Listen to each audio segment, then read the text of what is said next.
not an opportunity for political theater, and so if you're not asking a question, we're going to cut you off. Just let you guys know. Unless you're going to do like Ibsen or something. Like if you're going to do like a full play, then I'm up for that. But okay. Hello, Ben. Thank you for coming. How's it going? I'm well, thanks. So I wrote my question down. The classic American line describing the parameters of the Constitution goes, "The right to swing my fist ends where your nose begins." Excluding real and present threats or danger, my question is, where does the fist of freedom of expression end and the nose of well-being of the individual or society begin? For example, in France and Germany, the nose has been defined by everything Nazi being illegal. Where do you think the American boundary should be? Should people have the right to be open Nazis, express their Nazism, and try to spread and recruit for a Nazi cause? Okay, so as you can tell, I'm not a big fan of Nazis. Okay, that's my statement. I'm also a bigger fan, right, no, understood. I'm a bigger fan of the First Amendment. So my feeling is that in open debate, Nazis lose, which is why the Nazi Party is not a real thing here. So I actually oppose a lot of the hate speech laws because I think that once you give the government the power to decide which views are acceptable and which views are not acceptable, then that gun can turn on you in a real hurry, and that scares me a lot more than the idea of a couple of kooks walking around with silly-looking Hitler mustaches. Thank you. Thanks.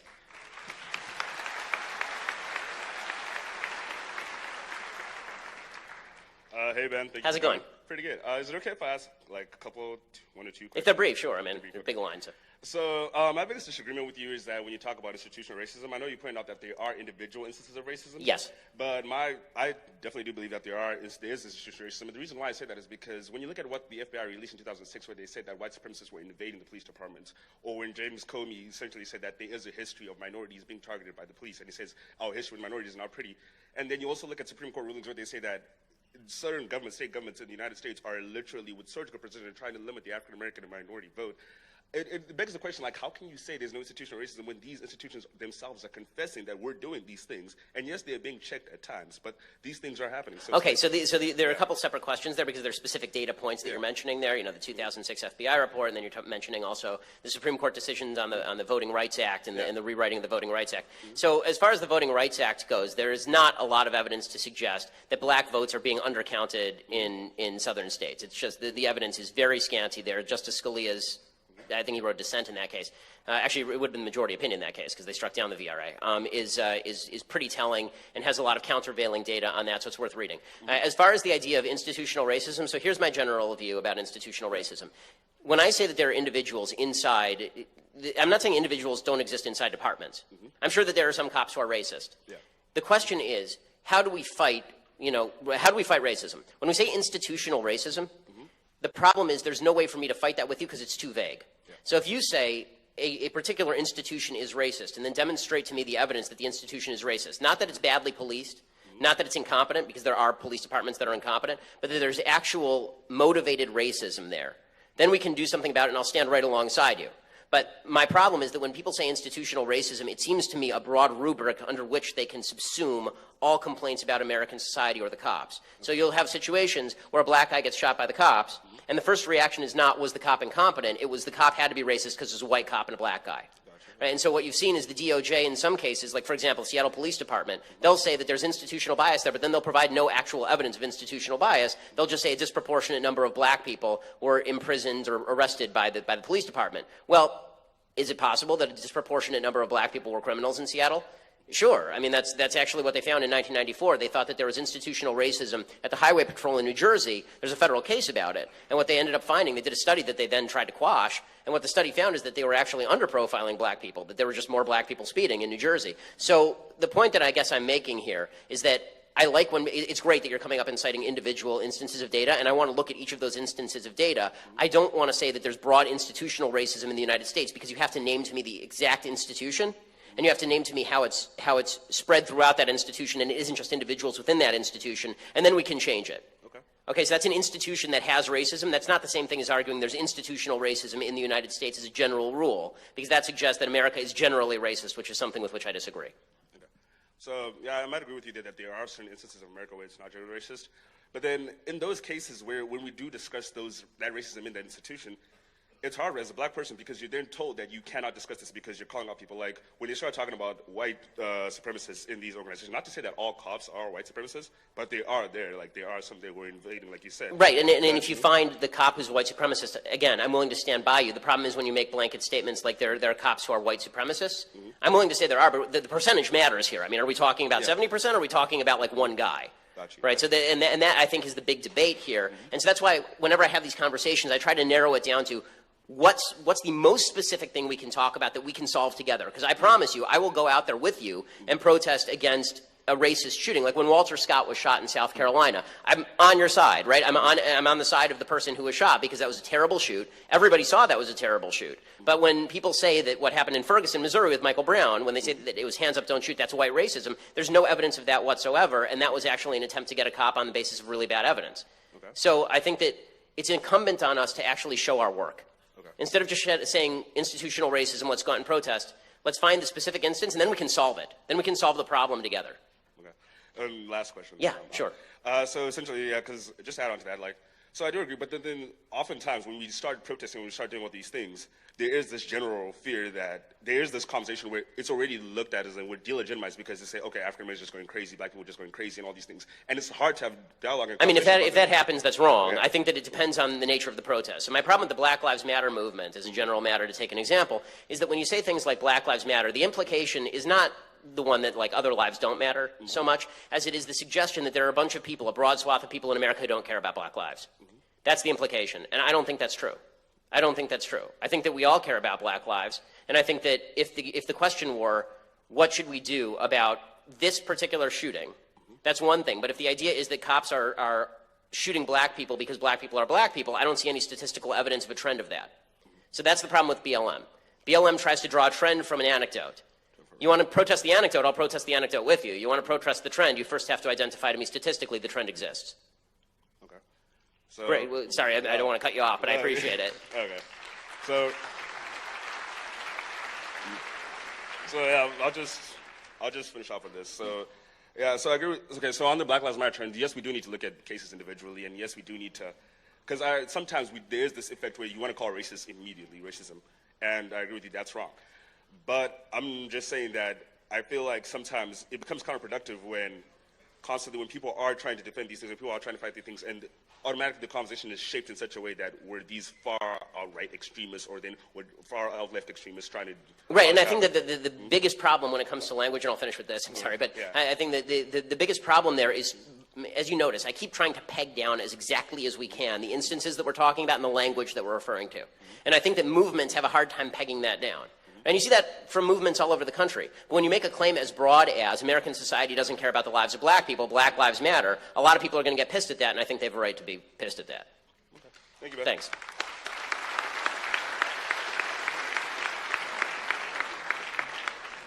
Hi, Ben. I wouldn't characterize myself as a member of the left, but I do have a couple of pointed questions. Mr. Shapiro, while I disagree with many of your conclusions, I admire your dedication to and insistence on the primacy of facts in public discourse. You've said and recently retweeted that, quote, you become a member of the left when you say that truth is not a value. Would you characterize President Trump as a leftist? I would characterize President Trump's approach to truth as leftist, yes. Okay. Yes, his approach to truth is leftist, because I think that, I mean, as many of you know, I'm not a Donald Trump sycophant. So I think that I try to call it balls and strikes with him. He does some things that are good, some things that are bad. I think his approach to truth is scanty, shall we say. And so, yeah, I think that he thinks truth is relative. And my biggest problem with Trump is this. I like when he bashes the media because the media don't tell the truth. But if you're going to do that, you have to replace the not truth with truth. You can't replace the not truth with more not truth. Do you think this problem is contained to Donald Trump or has spread to the Republican Party at large? I mean, it's a real concern for me. I wonder that there are a lot of people who defend things that Trump says that are not actually true as true just because Trump said them. And I think that there's a lot of team sport in politics right now that's very reactionary and and a big problem. I think that if people see politics as, he's my guy, therefore anything he does is okay, and this existed for Obama for sure, and I think it also exists for President Trump. I think it exists for most political leaders. It is your obligation as a citizen to determine for yourself what is true and what is false. You do not follow the leader. Okay? Be a human being. Be a citizen and be an adult. You're not a child. You don't need a politician to lead you by the hand. Check your own facts, decide what's true, and then call it like you see it. Yeah, I just have one more short question. Along similar lines, how do you picture the future of facts in political discourse, given the trends toward dishonest definitions of terms like racism and wealth inequality on the left, and the rise of alternative facts and outright lies that, to your credit, you've called out frequently on the right? Okay, so I think that my hope is that there will be enough young people who actually care about truth, that the reaction to what is a post-truth society, a post-fact society, this was a post-fact election. You had Hillary Clinton, who's a pathological liar on one side, and Donald Trump, who's a congenital liar on the other. So, and I said this during the campaign openly, which did not make me popular with some folks on my own side. I think that there will be a reaction where people demand the truth from their leaders, or we can just hunker down in our various bubbles, and people on the right will believe what people on the right want to believe, and people on the left will believe what people on the left want to believe, and we'll never be able to talk with each other. Because it's one thing for us to agree on a set of facts and then disagree about the conclusions to draw from those facts. It's a lot more dangerous when we can't even agree what the facts are. And right now, there's not even basic agreements on what the facts are, and a lot of purposeful vagueness from our politicians doesn't help the problem. And opportunism in political discourse doesn't help the problem. Just a quick example, and then we'll move. And that is, to take an example, Donald Trump over the weekend on Friday night, he said that his exact wording was something like, there was something terrible happened in Sweden last night. Sweden has been inundated with immigrants, and that's really done terrible things for crime. It's not an exact quote, obviously. It's a paraphrase. So with the left centered on something terrible happened in Sweden last night, and they said he was talking about a terrorist attack, and he's a liar. And the right centered, and then the left went one step, okay, so he shouldn't have made a reference like that because it wasn't clear what he was referring to. That's true. Then the left went one step further, and they said there's no problem in Sweden. And then the right went, whoa, wait, hold on a second. There is a problem in Sweden, and he's totally right about the second half of that statement. So instead of people holding these two thoughts simultaneously in their mind, that Trump shouldn't have said something happened in Sweden last night, and also there's problems in Sweden, the right goes, there's problems in Sweden, and the left goes, there was no terrorist attack in Sweden, nothing's happening in Sweden. And this is how you end up with the two sides screaming at each other like banshees and nothing actually getting done. Thank you.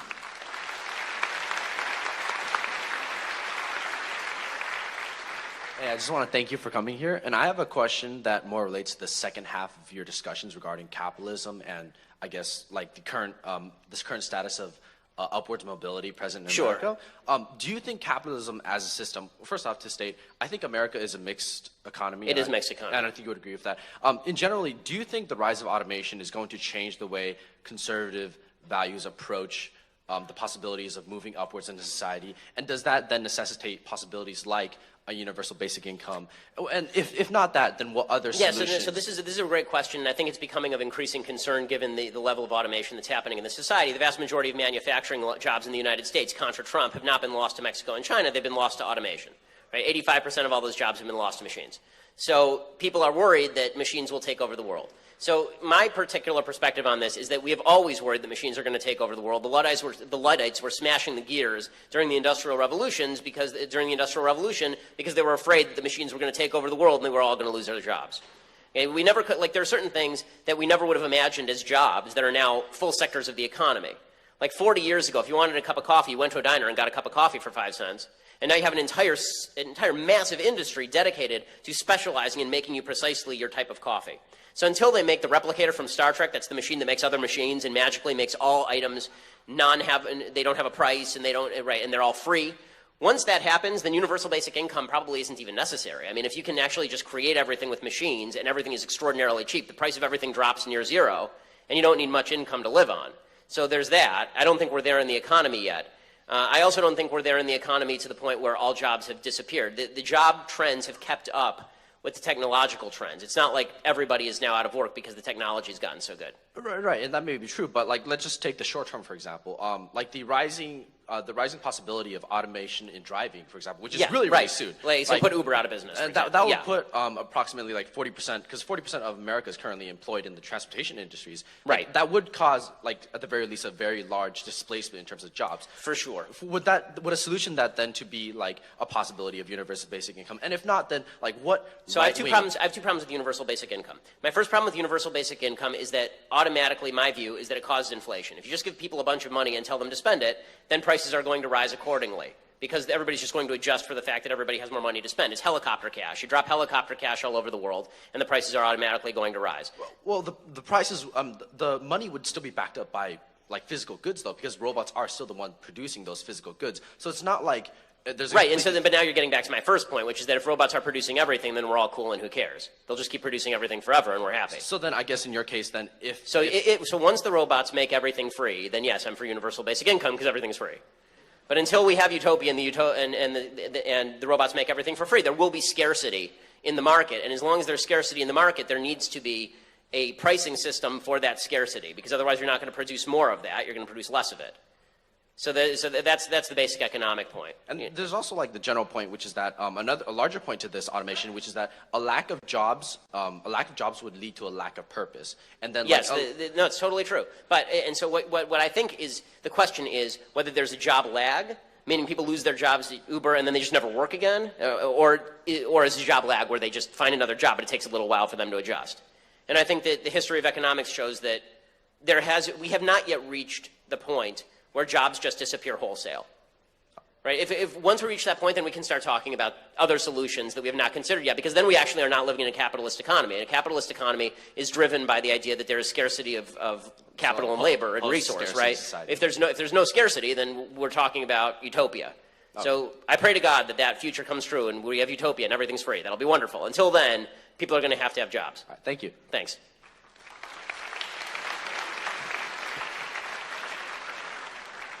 Hey, Ben, thanks a lot for coming. That was refreshing. The lefty stole my question. Go figure that one, so I will ask a different question. If you'd be so kind to indulge me, I'd like to ask you, who or what is God to you? Who or what is God to me? Yes, and what role, if any, does that play? God's my man. I mean, it's...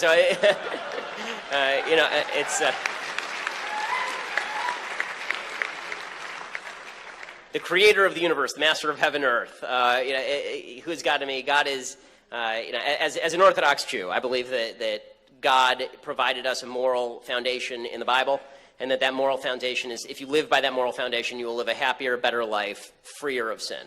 I think that God provides the idea of an objective moral standard that immediately begins to crumble as soon as you get to a subjective idea that everybody can create their own morality. So that's I think the role of God in society. As far as what is God to me personally, all I can say is that I don't believe in God. I know in God.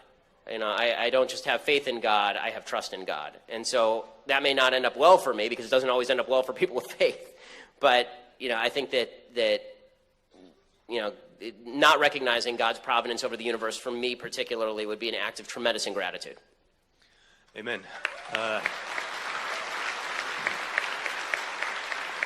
And I don't know as much about this topic as I maybe should to ask this question. I'm kind of cribbing from Sam Harris here, but if the Sanhedrin were to be reconvened, would you become a fascist of sorts?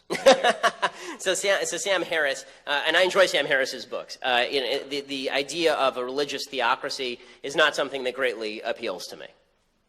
So no, and I don't think that I think that originally, if you look at the Bible, the idea was that it was a monarchy. It wasn't ruled by the Sanhedrin. It was a constitutional monarchy where there was actually a quasi-balance of power between the king and the Sanhedrin. So the Sanhedrin would be the legal authority, and it was a legal authority, but the idea that it would become a religious fascist state, that, as it says right in the Talmud, the Bible is replete with talk about the death penalty, for example. It says in the Talmud that a Sanhedrin that had one person killed every 70 years was considered a murderous Sanhedrin. So I think that the idea of the Taliban-like religious theocracy walking the streets, Judaism has moved a long way beyond that in the last 3,000 years. Thank you very much. Thanks.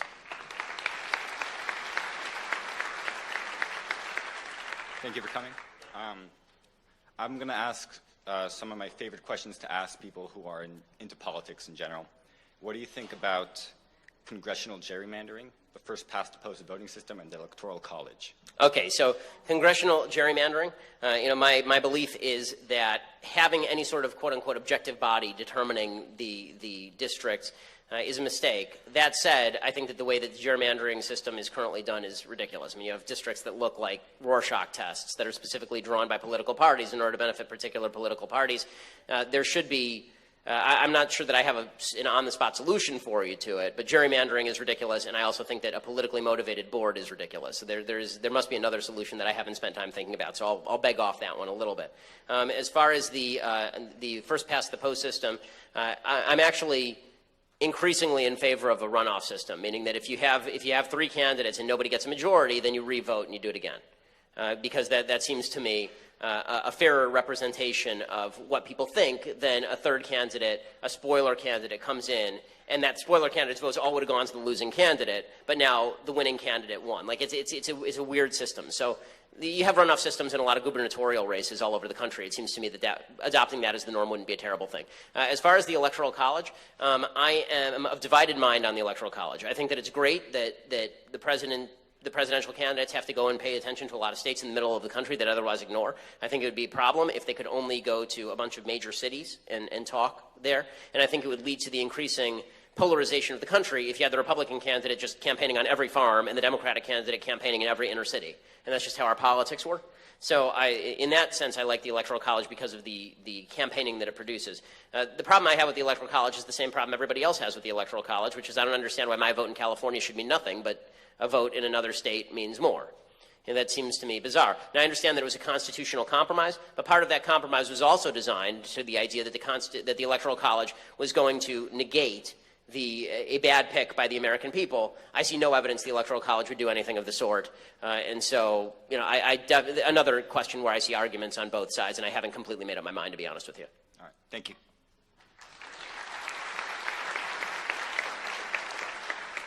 Good evening, Ben.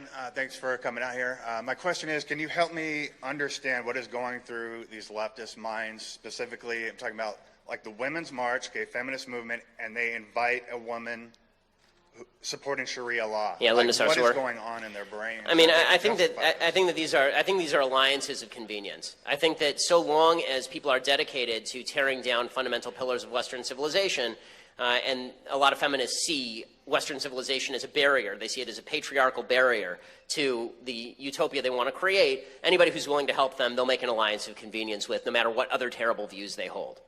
And that's which is a negative thing, but I think that kind of coalition politics, unfortunately, is far too common on all sides. I think a lot of people are willing to reach out to people who are willing to make common cause with them, even if those people are the worst people in the room. So, you know, do I think it's egregious? Yeah, I think it's egregious. I think Linda Sarsour is awful. And I think the Women's March is making an enormous mistake by associating with people like Linda Sarsour. Honestly, I think the Women's March is making an enormous mistake by pretending that women are oppressed in this country, and suggesting that their top priority should not be the attempts to liberate women all over the globe who really are living under oppression. But if you're going to have a Women's March,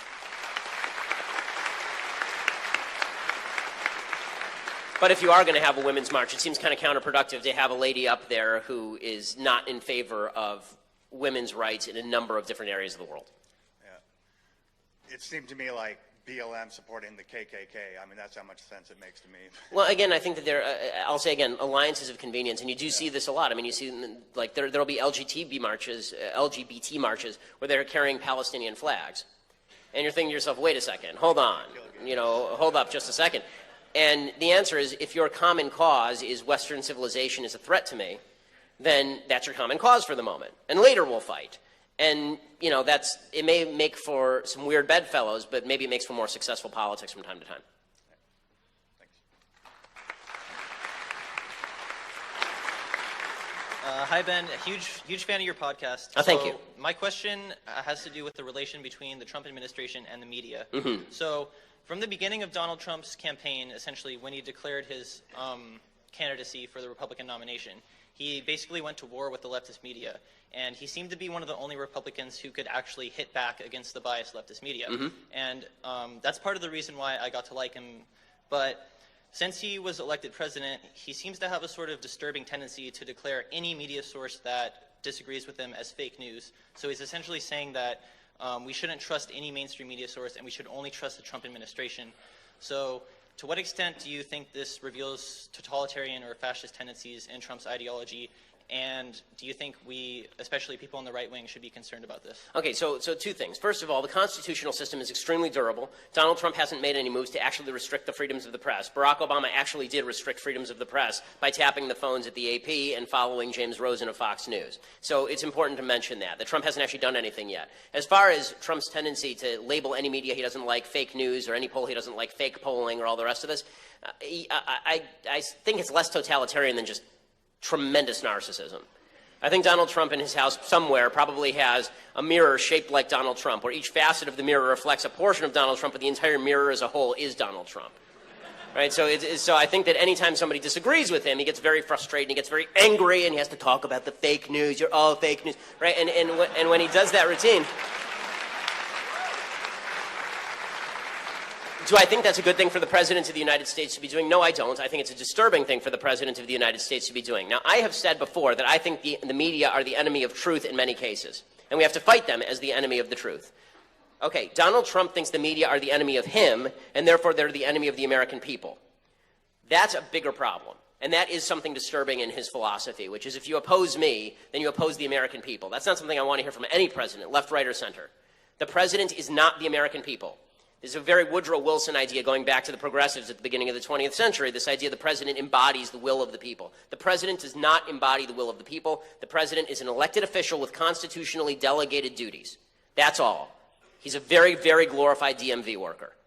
And the idea that he embodies all of your hopes and dreams and aspirations, he's going to fix all your problems if you just hand him power or believe everything he says, I think that makes for a stupid populace. I think it makes for a subject populace. I do not think it makes for an independent citizen.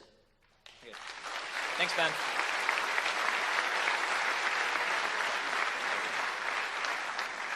Hi, Ben. Howdy. Also a big fan of your podcast. Oh, thank you. Of course. And yeah, since every question has been pretty lengthy thus far, would you be okay with signing this book? Sure. Awesome. Thank you.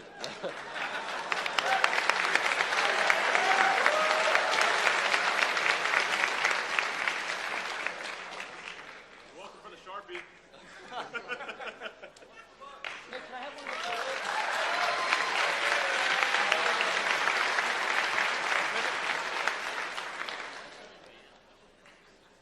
Hi, Ben. I agree with the person before me. The questions have been a little lengthy, so mine's pretty simple.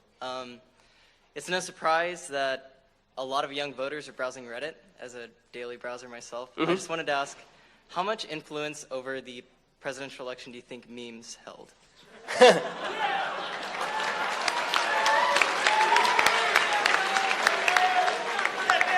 So, two things. First of all, I think a lot of the memes are freaking hysterical. I think a lot of them, and as the target of many of them, I think a lot of the ones that target me are funny. Not the ones that have my kids in gas chambers, but the other ones. So, as far as, I also want to point out that people who like memes are not necessarily alt-right. And one of the things that's happened here is that the media has decided that if you like a meme, that makes you alt-right. No, alt-right is a specific philosophy springing from a white nationalist background posited by people like Jared Taylor and Richard Spencer. Just because you like a Harambe meme doesn't mean that you are a white nationalist. Okay. As far as how much did it affect the election, look, I think that a lot of young people felt mobilized. They thought it was funny. And that's great. That's great. Do I think that they should probably read a little bit beyond, the memes of SpongeBob? Probably. I don't think that is a complete political education.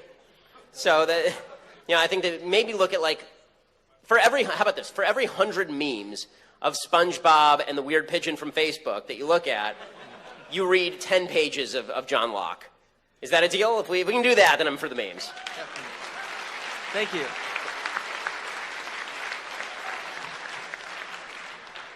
Hi, Ben. So my question has a bit of an intro, but I'll get to the question ASAP. Thank you. Okay. First off, I want to say that I'm a Catholic libertarian who couldn't even justify voting for Gary Johnson, so I voted for Harambe. and that, even though I disagree with you on several key issues, mainly foreign policy, I listen to your podcast regularly because you use logic and reason. Thank you. And anyway, I'm not quite sure what your position on the military draft is, but I wanted to pitch my more voluntarist alternative to see to what I see as a form of slavery and get your take on it. I propose that during a major war, instead of forcing people to serve in the military against their will, that we increase the pay of soldiers to the point that we need to. Basic economics suggests that the more money we are willing to pay for a service, the larger the supply of labor willing to perform said service will be. Therefore, people will have more of an incentive to voluntarily join the military as opposed to forcing them via coercion. I'm against increasing budget deficits, but as a libertarian, I see it as a more humane and moral alternative to forcing people to serve through the hellfire battle against their will. What are your thoughts? I mean, I don't think that's a terrible idea at all. I mean, we blow out the budget anyway during a war. Yeah, exactly. So, first of all, I don't think that's going to be necessary. I think that the United States military is fully capable of defeating any military on planet Earth within the space of about 2 months. I think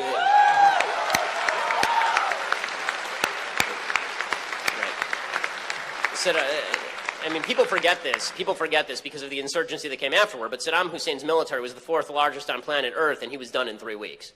I mean, the United States military is the greatest war machine that has ever been constructed anywhere in history, even comparatively. I mean, it makes the Roman Empire look like a backwater. The military is an unbelievable institution. So, you know, but if it were to come to it, the idea that the government would pay people rather than coercing them into a draft, yeah, I don't see a huge problem with that at all. Yeah, I just want to take it off the table as an option, I guess. And then also, at some point, I would love to see a three-way debate between you, a competent libertarian, namely Tom Woods. I don't know if you know who he is. Yeah. And then I don't know, a competent leftist, maybe Sam Sater. But I think that'd make for a really interesting debate. I'd be more than happy to debate people. As you know, I sort of like it. Yeah. Oh, thank you.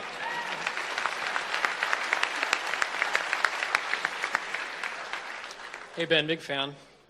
I had 2 quick questions. Number one, I think it was Federalist 78 where Alexander Hamilton said the judiciary was the weakest branch and that he... The least dangerous branch. Least dangerous quote, because yeah. they didn't have a mechanism to enforce their decisions? Right. Yes. So given that with the... they have neither power nor will. Yeah. Upholding of the stay of the Ninth Circuit Court, are there any, I suppose, political or constitutional ramifications if... I don't even like Donald Trump, but if Trump were to say screw it and just go ahead and enforce it. I mean, because I think everyone agrees it's a little silly. So, I mean, so I think that as a last resort, the President of the United States creating what's a supposed constitutional crisis is not the end of the world. The Constitution is actually built for this. So, believe it or not, I wrote my 3rd-year thesis at Harvard Law School on exactly this topic.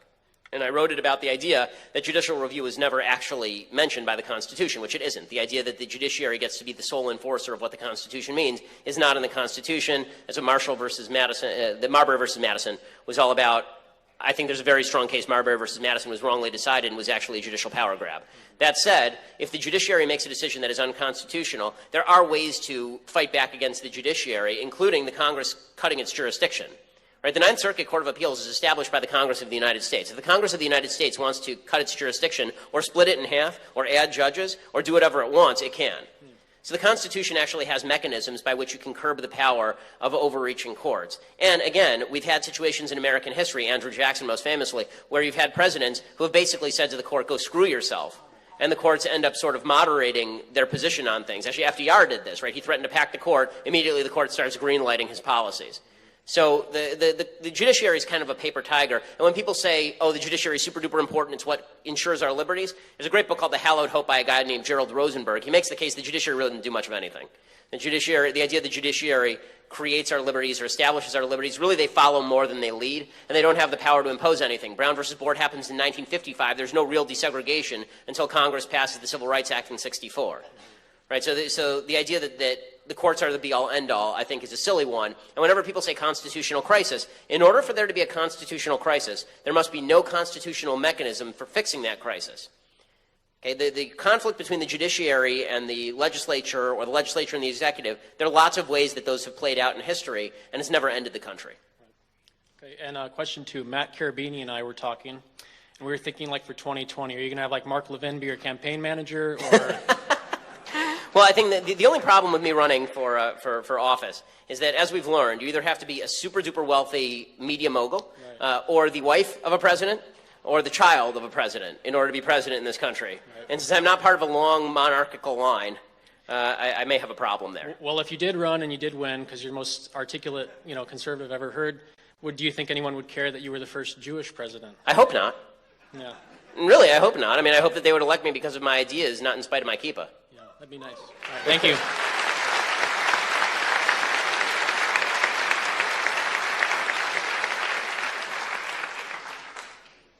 Hey, Mr. Shapiro, it's a quick question. Okay. In 2016, in an article written by you on dailywire.com, you stated that if you don't vote against Trump, then conservatism will become the crypto-racist, pseudo-strong, quasi-tyrannical, toxic brew leftists have accused it of being. 1 month into the new administration already, we are seeing these ideals proliferating through the party. Being a moderating voice of the party, what would you say to independents, Democrats, and true conservatives on the direction the party is moving? And how do you think the party should proceed forward in the next decade to make itself from what it is today? Okay, so what I wrote during the election cycle is it was my fear that a lot of the things Donald Trump was saying during the campaign, a lot of which I found very, not just problematic, I found a lot of them vile, actually. A lot of the stuff that Donald Trump had said during the campaign, I understand a lot of people voted for him because the other option was the Wicked Witch of the West. I get it, right? I mean, it was two options. You didn't want the Wicked Witch of the West. Whoever was going to throw a bucket of water on her was your choice. Okay, fair enough. There were risks to that position, and those risks include the idea that people are going to start embracing all aspects of Trumpism as decent and okay. And this was my real problem with kind of the Trump movement as a movement, right? If it had just been people being able to carry the cognitive dissonance in their head of Trump's not a great guy and he says a lot of things I really hate, with I still am going to vote for him, this is kind of Mark Levin's position, then I totally am fine with that. But I think too many people get sucked into the I have to vote for him, therefore he has to be a good man, or everything he has to say has to be true or good. And I think that's a huge mistake. What I would say is this. If we've learned anything in the past week or so, I think that it's very important that conservatives call balls and strikes. I think it's very important that conservatives not tie themselves to any one figure and that they stick to principle over personality. And that means that if Donald Trump says something good, praise him to the skies. If he does something good, like he brings up Judge Gorsuch, praise him. Right? I mean, I lost a bet. I wore a MAGA hat on the air when he picked Judge Gorsuch. But that's not the same thing as when he says something bad, pretending that he's not saying something bad. And if we all did that, honestly, if we have a bipartisan agreement that we're going to call out things that are bad and praise things that are good, I think it would get rid of a lot of the ire that's happening in the country where it feels like everybody's 5 seconds away from punching each other in the face. Thank you. Hi, Ben. Big fan of your podcast. Now, in one of your episodes, I know that you received a question about what your ideal country would be, and one of the stipulations you made was that you would have a voluntary tax. And I was wondering how you think that would work, and if you were concerned at all about a situation akin to the tragedy of the Commons, where people would act in their self-interest and just assume that other people would pay for right. So when tax. I don't actually remember suggesting a voluntary tax. What I would suggest is the Richard Epstein view of taxation in his book Takings, which is that anything I pay in taxes I have to get out in services. Meaning that it's one thing to tax me for the police because I get out the possibility of using the police. But it's not something to tax me for redistribution because I'm not getting anything out of that. My money's just gone. Or you tax me for Social Security and then the money's just gone. Right? That's something else entirely. So the case for taxation is basically that you need it for common goods that can't be provided through any other mechanism. And what I would say is I would minimize taxes to that. Right? And maybe the best way to do that is a sales tax, or maybe the best way to do that is an extraordinarily low, flat tax. But the biggest problem is not all taxation as a principle. I mean, every society has to have some form of taxation, and I don't prefer tariffs. The biggest problem is that we have a government that is so widely unsustainable and huge that the levels of taxation are never going to be sufficient. They're going to end up stealing all your money. All right, thank you very much.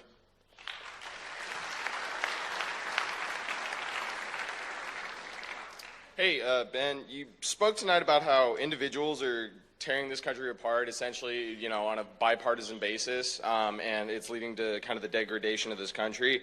I was watching some of your YouTube highlight reel, essentially, and you talk about how you mentioned institutional racism and this idea that it's the individuals versus the institutions and what's truly racist. And when I define institutions, I mean like you actually have to look at the institution and see that there's a rule that is racist. Right. Because then I can fight that. Exactly. So my question is, can this idea be applied to the broader American political system? Essentially, are we so entrenched in this us versus them idea that it's going to have irreversible implications on our system?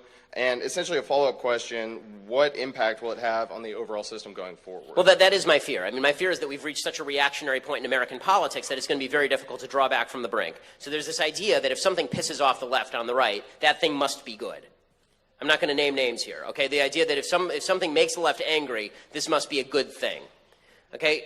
Two things can be true at once. It can piss off the left. It can also be not something that you want to be associated with or think is a good thing.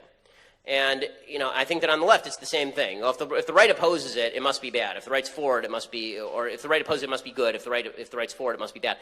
I think that, yes, the first thing that we have to do is put aside the idea that we're going to use the shortcut of what does my enemy hate as a proxy for actual thinking. I wrote a column on this, it's going to come out in National Review tomorrow, and this is basically the idea of it. I used an example from November. So here's the example I used from November. There's a massive college protest I think this is in Louisiana, New Orleans, massive college protest against a speaker who says that he's a huge fan of Donald Trump and he's going to vote for Donald Trump and stump for Donald Trump as hard as he can. Massive protest, mostly by black students in New Orleans. Police come and they pepper spray a bunch of people. Now, here's the question.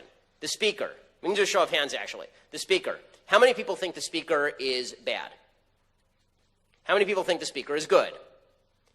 Okay, how many people think you don't know enough to actually gauge whether the speaker is bad or good?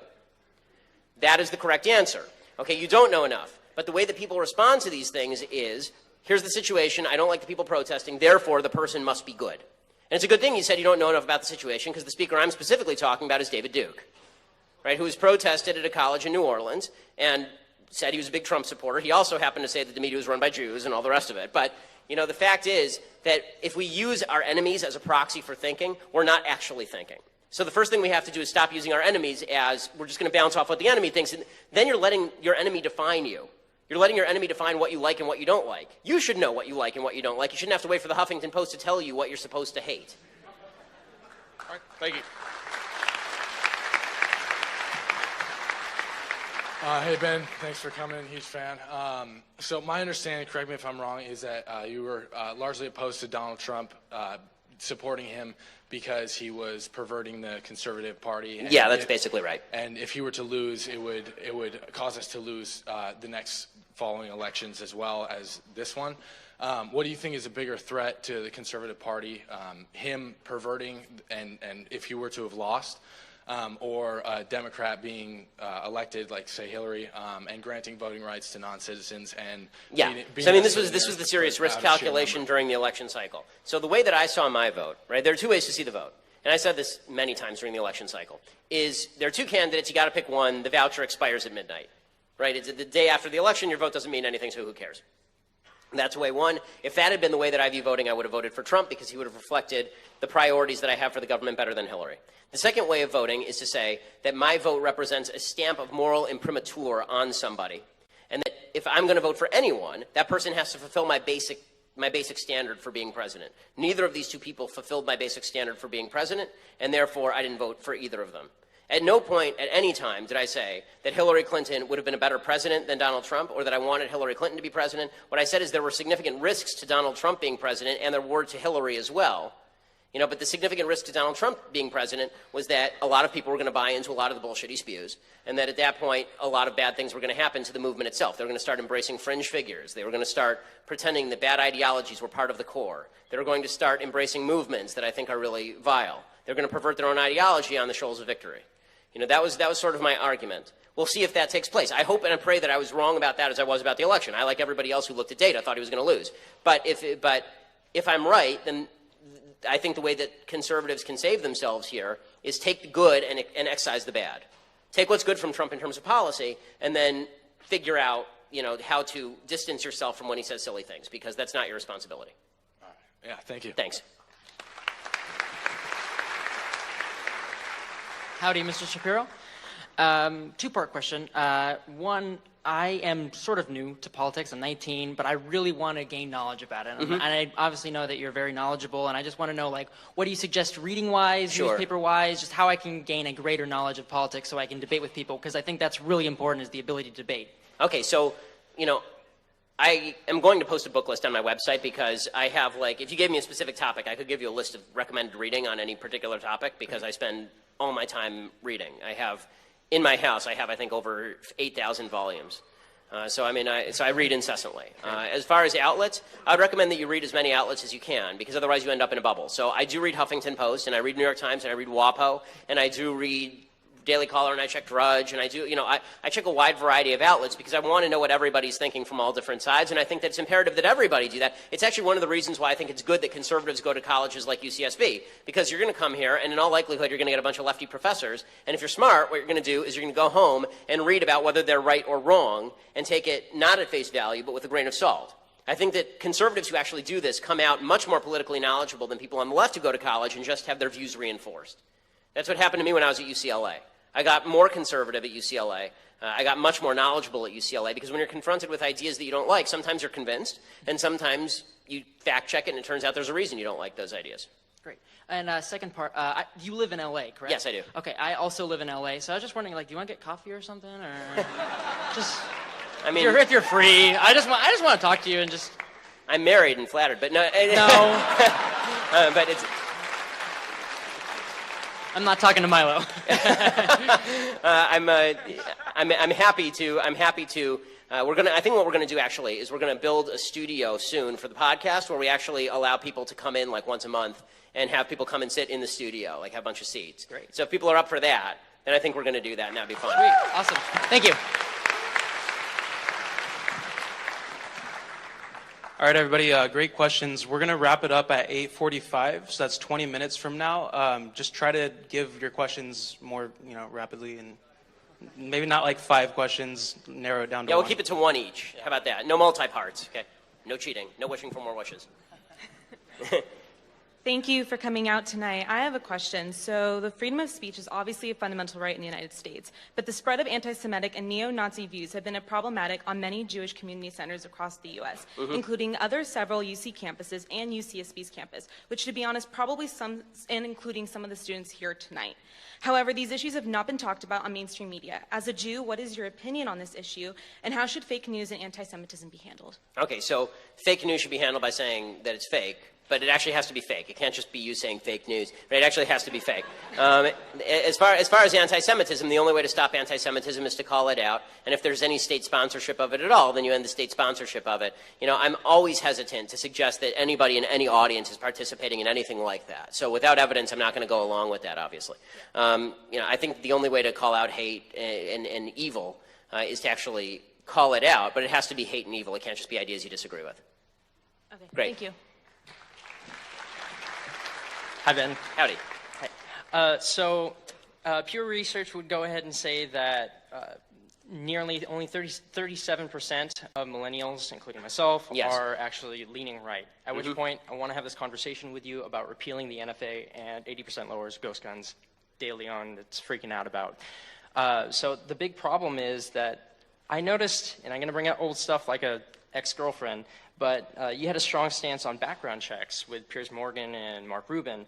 And, you have people like Cody Wilson coming out talking about 80% lowers and bringing it out. But granted, he's a crypto-anarchist. So my question to you is, how do you feel about that 100% freedom of what the Second Amendment guarantees? Because the argument against it is generally the registration, like car registration. Okay, so first of all, privilege. the Second Amendment does not guarantee absolute freedom to own any weapon you want. You can't own a nuclear weapon in your backyard. I'm sorry to break it to you, but nobody can do that, right? Like there are, as everyone acknowledges this, the NRA acknowledges this, right? There are restrictions on weapons ownership that are not unreasonable, like owning a nuclear weapon. Where you draw the line is another story. The problem that I have with a lot of left policy is that it's not actually designed at lowering the crime rate or stopping violence. It's designed at actually taking guns away from people as a general matter. And so, if there's a lot there in that question. But if the question is about background checks, my biggest objection to background checks is the idea that not the idea that I want criminals to get guns, because I don't. It's that these background checks have been utterly ineffective in stopping crimes. It's not an effective crime-fighting tool. It's just a burden on law-abiding gun owners that doesn't actually achieve anything. We have universal background checks in the state of California. It hasn't stopped gun crime one whit. So, it seems to me that what you actually need is more law-abiding citizens with more guns to shoot the bad people who also have guns. So we would agree on that. Yeah. Exactly.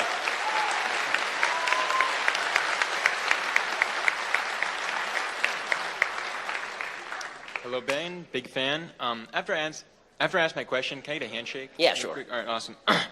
So just context, I've been actively promoting this event and inviting people to debate you in the Q&A, and many people thought that even if they were right, you would still win the debate due to your position of authority and argumentative wit. And so I'm here today to try they're right, I'll win, but yeah. So I'm here to try my best to stump you and maybe show the naysayers it's possible, but I doubt it, like you said. If you ask me to do long division in my head. So you state in an article titled, quote, "Why Atheism is Morally Bankrupt," that, quote, "Without God, there is no capacity for free will." And you repeat this sentiment multiple times. Yes. You consistently claim to be able to pose secular arguments to support any of your claims, but it seems that your belief in free will is entirely rooted in religious argument, and you seem to indicate that if you had to take a secular view on the topic, of free will, you would be forced to take a determinist position. Considering that the free will topic is at the core of the justice system, it seems to me that your arguments in favor of retributive justice are solely supported by religious arguments. Can you pose a secular argument in favor of free will? Sure. I mean, I think that most atheists believe in free will and disagree with my central premise. So if I want to play atheist, I would say that there is a secular argument in favor of free will. As a religious person, I don't think it's a particularly compelling one. So in other words, the point that I'm making here is that you're right. Free will is at the center of the criminal justice system. Yeah. I believe that the argument in favor of free will has to rest on supernatural premises. Because otherwise, what you're basically saying is that human beings are a combination of their genetics and their environment. And if we just had a giant machine and we could pour all that information into a machine, then I could predict with perfect certainty what you were going to say next. Right? As it is, my machine's great. I can mostly predict what you're going to say next. But if I had all that information, then I could perfectly predict that, and then you wouldn't have any personal responsibility. And I haven't heard a great argument from atheists about why that's the case. Now, I say that it's a supernatural force. You can believe it's not a supernatural force, but I think that you can say from a secular point of view that you can believe free will exists without God existing. I don't think it's a compelling argument, but I think you can do that.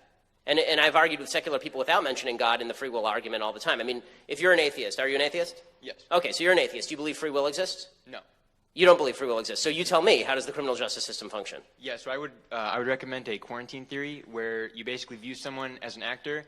And so in an example, let's say someone is violent with someone else. You would say, okay, well, as a determinist, I'd say when you make a decision, you could not have chosen otherwise. So I'd view this actor and I'd say, well, you couldn't have chosen otherwise, so I don't hold you morally culpable, but it still tells me a lot about how you're liable to act in the future, and so we're going to treat you as a public health hazard and quarantine. But that's not true. I mean, the problem with that argument is it's not true. If I kill my wife, right, which I'm not going to, I like her. Yeah. If I kill my wife, the chances that I'm going to kill another human being are actually extraordinarily low.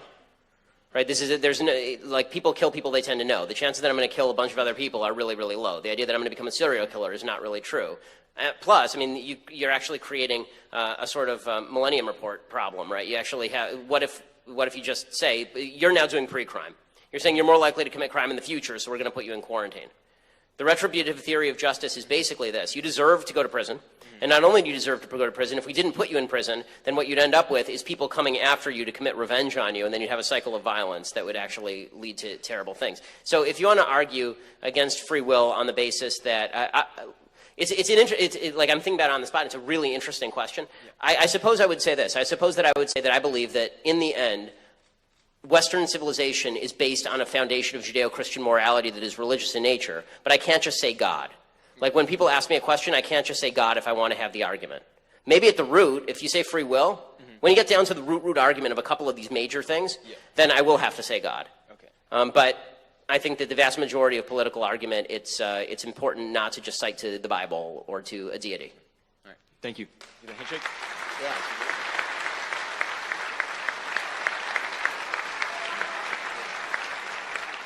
Hi, Ben. Howdy. You've mentioned before how every leftist argument has a contradiction or like philosophical inconsistency. Virtually all of them, unless you're perfectly, like Bernie Sanders is pretty consistent except for his 3 houses. I was just hoping, I was just wondering if you could like elaborate on some of those inconsistencies and like point a few of them out for debate. Sure. So let's take. Why don't you pick an example, and I'll pick. And I mean, I can pretty much do this off the top of my head. Why don't you pick an example of a lefty policy? Minimum wage. Okay, minimum wage is a great one. So minimum wage is supposedly designed toward creating better lifestyles for the poor. That's the goal of minimum wage, right? The goal of minimum wage is somebody's earning $5 an hour. Now we want them to earn $7 an hour, and so we're going to mandate that we're going to pay $7 an hour. There's only one problem with this, which is, of course, there's a set line of profit for most businesses. If you raise the minimum wage, people get fired. So how do you justify the idea that you're going to make some poor people richer while making other poor people poorer because they lose their job now? Right? There are 2 inherent principles that are in contradiction. One is lower employment, and the other is higher pay. So there's a contradiction inherent there. And that's true for most leftist ideologies, which is why the only thoroughgoing, consistent ideology is basically communism. Right? The government should own everything, nobody has any rights, and we just decide for you what you earn.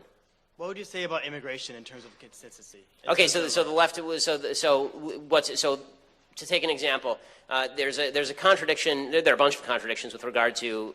Are you talking about illegal immigration or legal immigration? Illegal immigration. Okay, illegal immigration. So the left suggests that as a society, it's not who we are to admit illegal immigrants. Okay, so the question becomes, are you willing to admit 6 billion people?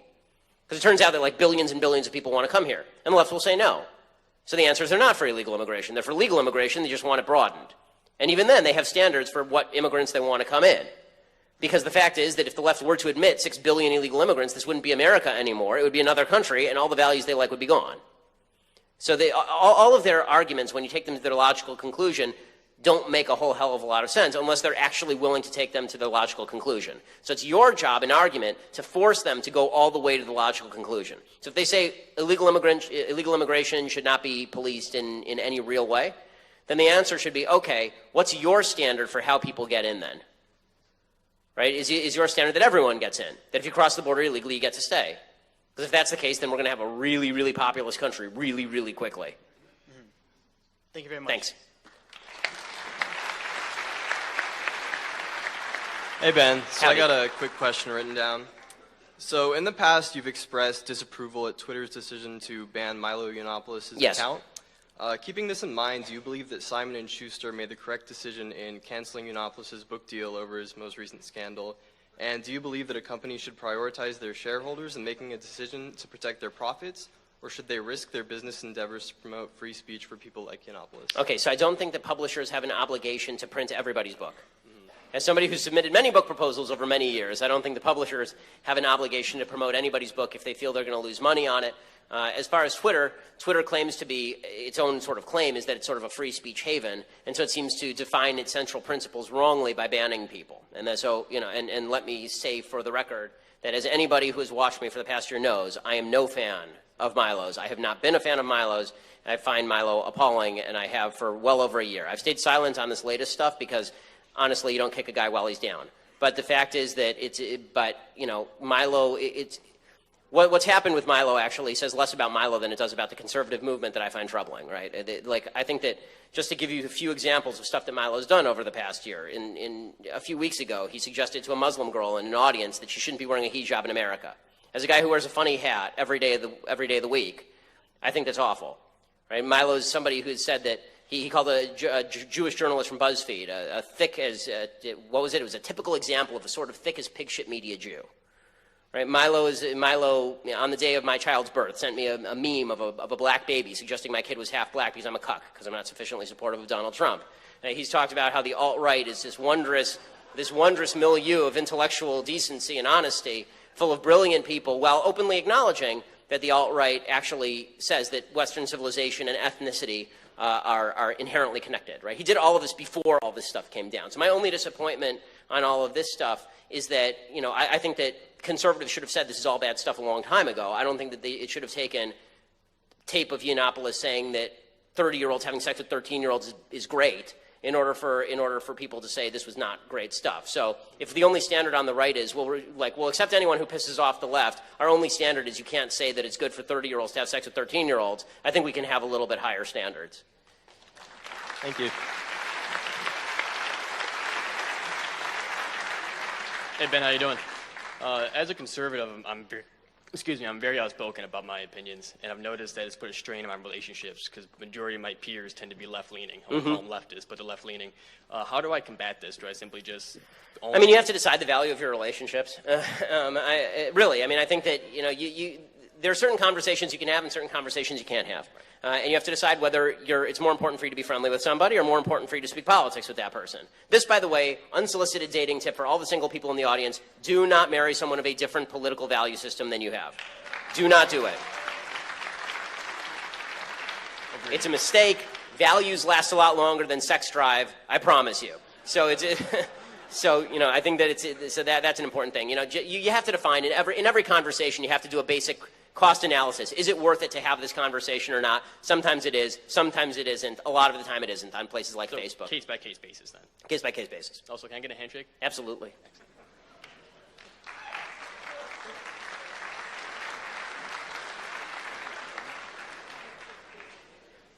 Hi, Ben. So President Trump has moved pretty quickly on some of his issues, like the wall, the travel ban, and also nominating a conservative Supreme Court justice. But One of the issues that I feel is going to take a lot more time is dealing with healthcare, repealing Obamacare and replacing it with something else. Where do you see that issue going in the next 4 years? I mean, it's up in the air right now, obviously. I mean, just in terms of political analysis, the big problem is that President Obama created a new entitlement program and threw tens of millions of people on that new entitlement program. And how do you take that entitlement program away from people without having a massive electoral revolt? That was basically Obama's purpose. He designed it this way. He designed it to be almost impossible to get out of. So, you know, as far as what happens next, I think that the Republicans are going to have to come up with basically some sort of bridge program that helps pay for people who are on Medicaid for a certain period of time while they get off of Medicaid, and then make the standards stricter while allowing less regulation in the healthcare marketplace so you can have more health insurance companies competing with each other for lower price. It's going to have to be a transitional plan. Right, but the question is what it's going to transition toward, and I think one of the big mistakes that's happening right now is when Donald Trump says things like, we're going to keep insisting that health insurance companies cover pre-existing conditions. It's not an insurance company at that point, it's bankrupt. Right? You don't have there's no such thing as a fire insurance company that covers pre-existing conditions. Once your house burns down, you can't buy insurance. Right? If you walk into an insurance company, you say, I have cancer, insure me. That's them saying to you, oh, and then they go, okay, what do you think? You're going to pay $10 a month and they're going to give you $1,000? That's not insurance. Right? That's a ripoff. So I think that a lot of these provisions are going to have to go away, but it's going to take a little bit of time because people have been made promises and you don't want to leave everybody out in the cold. Thank you. Thanks. Ben, I drove 2 hours all the way from Pasadena, California. Well, thank you. I appreciate it. My biggest current concern is we as conservatives do the most horrific job at reaching out to the black community. It's like, and I mean, you know, it's not only on us, but it's the fact that it's like, when we get called racist, we say, well, our fiscal policy is very correct. Exactly. It's like, That's I mean, exactly right. it's like instead of calling somebody an asshole for calling you racist or white supremacist, you know, whatever. You're speaking my language. So how do we combat that? By calling them an asshole. I mean, like, really, that is the actual answer. If someone calls you a racist without evidence, this makes them technically, in the dictionary parlance, an asshole. Like, and it's not appropriate to have a conversation. If someone calls you a racist with no evidence, your proper response should not be, well, that's reasonable, let's have a conversation about this. Because once you do that, you've acknowledged that a reasonable person might think you're a racist, which means you're a racist, right, in the minds of the public. So you actually have to create a basic mutual assured destruction, which is they call you a racist, you say, no, you're just a jerk, right? And then, do you want to actually have a conversation about policy, or you want a name throw? Because I think you're ugly also. So how do we reach out to the black community? So I mean, I think the way to reach out to the black community is the same way that you reach out to everybody, which is telling them the truth. I think the message to the black community should be, listen, America is not going to get in your way. And as I said before, we will stand with you every step of the way if someone is trying to get in your way, but you have to show me the person trying to get in your way. I think that we should be doing a better job as conservatives of going into inner cities and saying to kids, here is I actually would like to do this. Go into inner cities and set up a scholarship fund and say, if you get these grades, we will pay for your college. And major companies should do this. They should say, we'll pay for your college, you work for the company for 4 years, and that's the deal that we'll make with you. And so the job is guaranteed coming out. But a social structure has to be achieved, and sometimes that has to be done artificially. Because right now, the biggest problem in a lot of the black communities is that there's no real social structure as far as a two-parent family where they're telling the kids, go to school, get an education, and you'll succeed in America. Right now, well over 70% of black kids are born out of wedlock. Very difficult to have a very successful social structure when a lot of the guys that you know have abandoned their kids or are in prison. And that's an individual decision by a lot of bad people making a lot of bad decisions. So, you know, I think that the best thing that we as conservatives can do is not lecture to the black community about, you know, all the things that the black community does wrong, but we can say is, look, we can all sit here bitching and moaning about how the United States is a terrible place. And the Democrats will be happy to do that with you all day. They will. They'll be happy to sit here and bitch and moan and then go to Washington, D.C. and do nothing for you. Nothing for you. But if you actually want to succeed, here's how we're going to succeed. We're going to sit down right now, and I'm going to make with you right now, individually, a success plan for you. And if you stick with this plan every step of the way, I guarantee you that by the time you're 25 years old, you won't be living in a hovel. You're going to be living in a nice apartment in a decent area with a job. I guarantee you that's what's going to happen. It has to be done not on a governmental level, on an individual level. Because here's the thing. We're all either dependent on government or we're dependent on capitalism. And so we have to make people dependent on capitalism again. We have to make people dependent on markets again and on freedom again and not on government again. Can I shake your hand? Absolutely.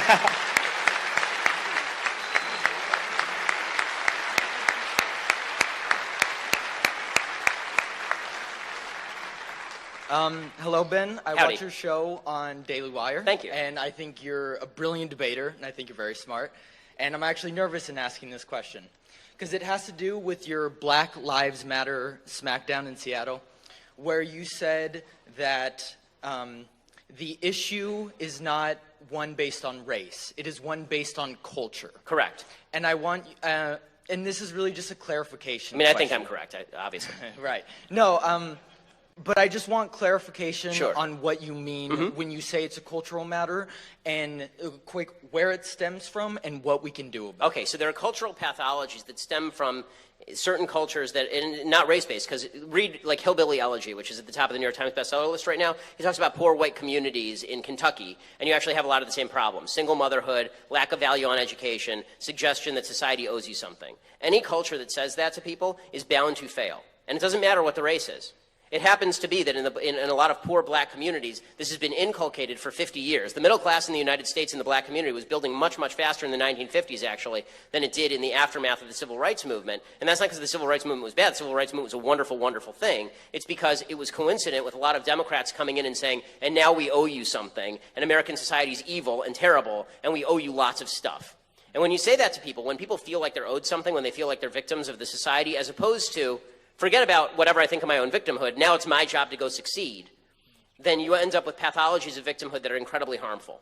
Now, Thomas Sowell talks about this a lot. When you have these pathologies of victimhood, it creates a feeling that you can never get ahead in the society. And that's why what you've seen is things like, as I said in that debate, you've seen single motherhood go from 20% in the black community to 70% in the black community in the same amount of time that racism in the United States went from here to here.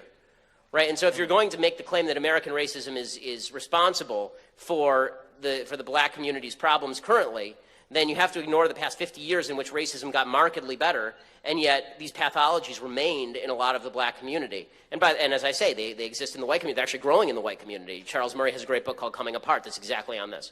And a quick question that everyone behind me is going to kill me for. You said that you would not be able to run for president because we see that presidents in the past, there's a strain, almost implying that certain people are unable to become president. So I mean, it's a joke, but... Oh, okay. So, I mean, so you do think... No, I actually think that Donald Trump's election proves that anyone, including my small child, can become president. Okay. All right. Thank you.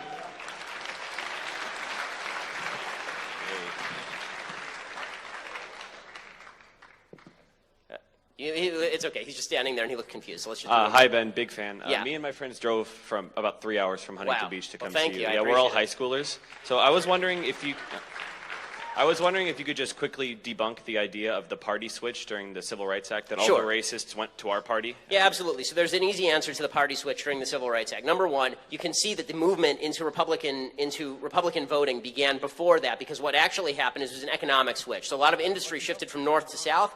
As that happened, people started voting for more free market economics, and the agriculture-based economy started to wane in the South. So if you actually look at the trend lines start well before the Civil Rights Movement in terms of the Southern voting for Republicans. Beyond that, if it were true that the Republicans just sort of switched sides with the Democrats, that the Republicans became the racist party and the Democrats became the party of tolerance, then you'd have to explain why every Democratic politician in the South, except for Strom Thurmond, he's the only one anyone can name, every single other Democratic politician in the South, all of whom are racist, remained Democrats the remainder of their career. Right? Senator Robert Byrd died as a Democrat. And that's not rare. That's true for all of these politicians. They all stayed Democrat. In fact, right now, a lot of these southern states are seeing Republican governors for like the first time now, and it's 2017. So the idea that the party switched based on racism is really inaccurate. Plus, to suggest that the Democratic Party, the party of Boston, where racism is pretty significant as a factor in American life still, or major cities in the North. I mean, there are a lot of studies that suggest, by the way, that there's more segregation and just as much racism in the American North as there is in the American South. I mean, Gallup they did a poll study of this like a year ago, and they found that levels of racism in the South were basically the same as racism levels in the North. So that really doesn't explain the voting patterns in any really significant way. Also, can I have a handshake and a photo? Well, you're asking for, okay.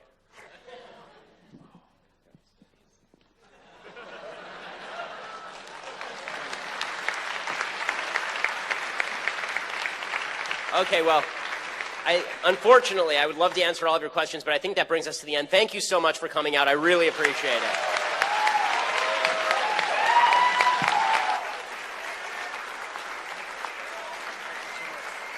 Thanks a lot. I appreciate it. All right, that concludes our event. Thank you all for coming. If you want to get involved with the College Republicans, we meet every Tuesday at 7 p.m. in the Flying A Room. Like our Facebook page.